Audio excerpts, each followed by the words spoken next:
पहले भी एक स्टैट बता चुका हूँ कि 2002 से जूनियर वर्ल्ड कप से इंडिया के 83 प्लेयर्स इंटरनेशनल क्रिकेट खेले हैं और हमारे 40 भी नहीं खेले। इंडिया क्यों नहीं, मुझे बात बताए ना, चेंज करता? उसमें सिर्फ वो क्या है कि पैसा फेंकते हैं अपनी डोमेस्टिक में, उसी को और अच्छा करते जाते हैं। ये नहीं करते बॉलें चेंज कर दी हैं, वेन्यू चेंज कर दी हैं, टीमें कम कर दी हैं, वो बढ़ा रहे हैं टीमें, उनके पास टैलेंट इतने हैं। मैं बीसीसीआई वालों को बोलता हूँ एक मैच रखवाएं हमारा, अगर आपने इंग्लैंड को हराया हमें दिखा के, हमें हरा के दिखाएं तो हम माने ना। तो भारत ने धूम मचा दी है और अपने आप को साबित कर दिया है कि टेस्ट फॉर्मेट में उनसे बेहतर कोई नहीं है। 5वां टेस्ट भी जीतने में वो कामयाब हो गए हैं। क्या बेसबॉल अप्रोच इंडिया में चल भी सकती थी? आपका क्या ख्याल है? पाकिस्तान में तो खूब चली, दौड़ी, हमें तो उन्होंने रोन दिया। बॉलर्स का बुरा हाल था, हमारे बॉलर्स उस लेवल के थे ही नहीं, इस वजह से।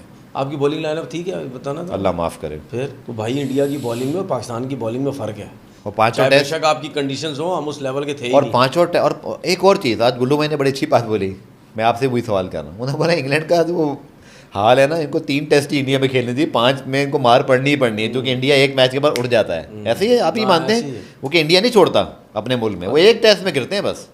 जाहिर सी बात है यार, वो फिर कंडीशंस का फ़ायदा उठाते हैं सही तरीके से। इस सारी सूरत हाल को देखते हुए कि जहाँ पर केएल राहुल नहीं है, जहाँ पर विराट कोहली नहीं है, जहाँ पर श्रेयस अय्यर नहीं है, पुजारा और रिहाना को वो दोबारा सेलेक्ट नहीं करना चाहते हैं टेस्ट टीम में, वो उससे आगे बढ़ चुके हैं। यही वजह है कि ध्रुव जुरैल खेल रहे हैं, या फिर सरफराज खान खेल रहे हैं, या फिर देवदत्त पैडिकल नज़र आ रहे हैं, या फिर रजत पटीदार नज़र आते हैं। तो ये नौजवान खिलाड़ियों के साथ अपनी जो टेस्ट टीम है उसको एक नए मरहले में दाखिल कर रहे हैं। इस सारी सूरत हाल को देखते हुए कि जब आपके पास एक्सपीरियंस उतना ज़्यादा नहीं है बैटिंग के शोबे में, लेकिन इंडिया की बैटिंग जो कि तजर्बे की जिसमें कमी नज़र आती है, उसके बावजूद उन्होंने ये सीरीज़ जीती है। और कि इंडिया के मोस्ट सीनियर प्लेयर्स अवेलेबल नहीं थे और जो इस टेस्ट मैच में खेल रहे थे उन्होंने भी इस सीरीज में कहीं ना कहीं एक टेस्ट मैच मिस किया। जैसे जडेजा ने इंजरी से किया, बुमराह रिहैब के तहत जो है उन पर वर्कलोड मैनेजमेंट के तहत एक आराम ड्यू था, उन्होंने लास्ट मैच में आराम किया।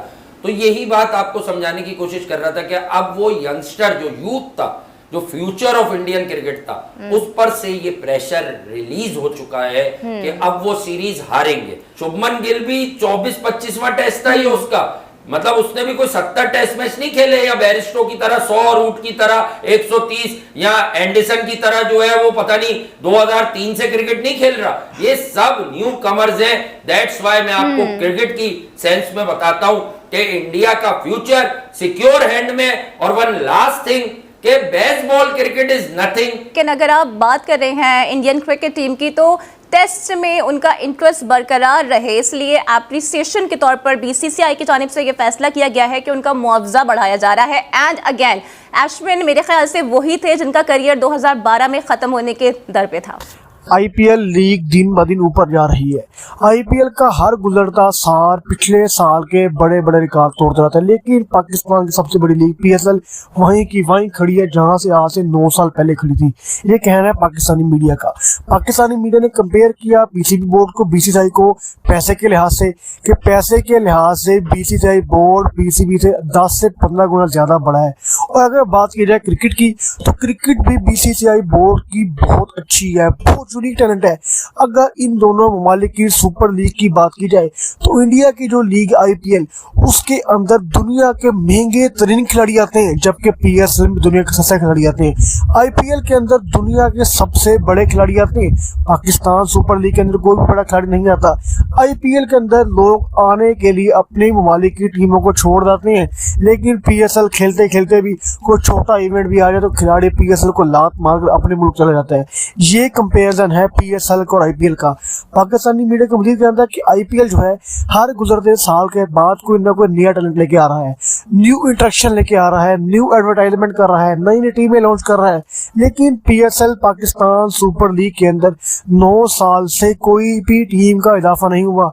जस्ट एक टीम का इजाफा होता मुल्तान सुल्तान, उसको भी किए 5-6 साल हो चुके हैं। कोई नया प्लेयर, कोई यूनिक चीज, कोई नया टैलेंट, कोई नया ग्राउंड अभी तक ऐसा बना ही नहीं है कि जो पीएसएल को ऊपर ला सके। वही घिसा पिटा पीएसएल जैसे 8 से 9 साल पहले था वैसा ही पीएसएल चल रहा है, कोई भी न्यू चीज नहीं हुई। जबकि आईपीएल के अंदर बीसीसीआई बोर्ड हर साल खर्चा करके पिछले से डबल ट्रिपल सेरेमनी करता है। इतनी शानदार सेरेमनी होती है कि लोग देखते रह जाते हैं। लोग कहते हैं कि सेरेमनी इतनी अच्छी है तो मैच और मैच के बाद आईपीएल का फाइनल कितना अच्छा होगा, लेकिन पीएसएल की बेकार सेरेमनी के बाद लोग यकीन कर लेते हैं कि आईपीएल का पीएसएल के साथ कोई मुकाबला नहीं।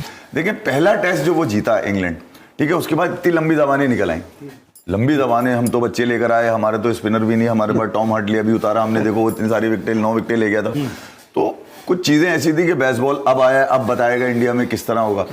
रोहित शर्मा अपनी एक तो फॉर्म को लेके इस फॉर्मेट में खास तौर पे 5 दिन की उन पर कई सवाल थे, ठीक है, बाय फोर्स कैप्टन है। मैं पहले भी कह चुका हूं रोहित शर्मा इस वक्त इंडियन क्रिकेट के बाय फोर्स कैप्टन है, उनके पास दूसरा आदमी नहीं है। विराट कोहली करना ही नहीं चाहते कप्तानी, बुमराह पे अभी वो जिम्मेदारी डाल नहीं सकते। श्रेयस अय्यर को तैयार किया, वो कॉलर बड़े हो गए थे, रिलैक्स मोड में खेलने लगे, उनके भी स्क्रू टाइट किए गए। वो ये कहते थे 30 बॉलें में खेलता हूँ, मेरे यहाँ दर्द होने लगता है। अबे तेरी ऐसी की तैसी, तू 30 बॉलें खेल के बाहर निकल। केएल राहुल की इंजरी चली आ रही है, पिछले 1.5-2 साल से वो चलना है। तो एक टूटी फूटी टीम लेकर वो उतरे रोहित शर्मा, जिसमें यशस्वी जायसवाल जो वेस्ट इंडीज में जिसमें डेब्यू किया, वहां पर उसने अपने 150 रन की पहली इनिंग खेली, उसके बाद फिर 50 की। तो मैं ये कह रहा हूँ शुभमन गिल पूरी फॉर्म में नहीं थे, उसके बाद ध्रुव जुलैल, सरफराज खान। मैं ये बता रहा हूं कि इंडिया ने बैटिंग, ठीक है बैटिंग पैराडाइज होता है, मगर इंडिया ने खास तौर पे रोहित शर्मा की कप्तानी में एक चीज बड़ा अच्छा गिफ्ट वो ये करके गए, वो अपनी फाइंड्स को जो बेंच पे बैठी थी, जिनके कहा जा रहा था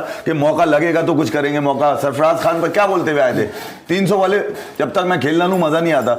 मैंने भी मजाक उड़ाया, अबे मैंने बोला तू आसिफ टुल्ला बन गया है, 150 छक्के मारता हूं मैं, 150 छक्के खाता हूं मैं नाश्ते में, तुम्हारी ऐसी की तैसी। सरफराज खान ने प्रूव किया, बेस बॉल से तेज खेलता हुआ नजर आया। मैं सिंपली एक लाइन बता दूं, रोहित शर्मा ने आज जो प्रेस कॉन्फ्रेंस में उसने कहा, उसने एक डर उसको ये था कि यार T20 वर्ल्ड कप की कप्तानी जो उसको ड्यूरिंग इस सीरीज में वापस दे दी गई, जो सबसे बड़ा माइनस पॉइंट उसका आया इस सीरीज के स्टार्ट में।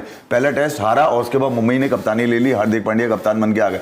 देखिए इतने सारे प्रेशर में 150 करोड़ का कप्तान, कितना प्रेशर होगा उसका। हम तो 20-22 करोड़ के ऊपर ही इतना मचल रहे होते हैं कि भाई यूं कर दो। तो रोहित शर्मा ने एक मिसाल ये कायम करी कि भैया लड़के आपके पास अगर पूरे होंगे ना इस फॉर्मेट के, तो उनको मैं गालियां दे के चला लूंगा। गालियां दे के सीरीज जीती है उसने, अपने लड़कों से परफॉर्मेंस लिए, उसने कोई ड्रामेबाजी, उसने कोई टीआरपी नहीं ली। सोचना भी मना है, वी स्टैंड विद, मतलब ये कोई ड्रामेबाजी नहीं, सिंपल क्रिकेटिंग नॉलेज। लेकिन आप ये भी तो मानेंगे ना, इफ आप ये भी तो मानेंगे कि रोहित शर्मा पे कोई प्रेशर हो ना, लेकिन रोहित शर्मा ये तो रिलैक्स है ना रोहित शर्मा इस लिहाज से कि अगर वो सीरीज हार गया तो कोई ये नहीं बोलेगा अबे पौके तेरे हार गए, तेरे पंटर हार गए, अबे तेरे घंटे के हार गए, अबे तेरे टुनटुने के हार गए, ये तो नहीं बोलेगा ना कोई इसको। अली यहाँ पर किसी के घरों पे आग लगी, किसी क्रिकेटर के घरों पे आग लगी।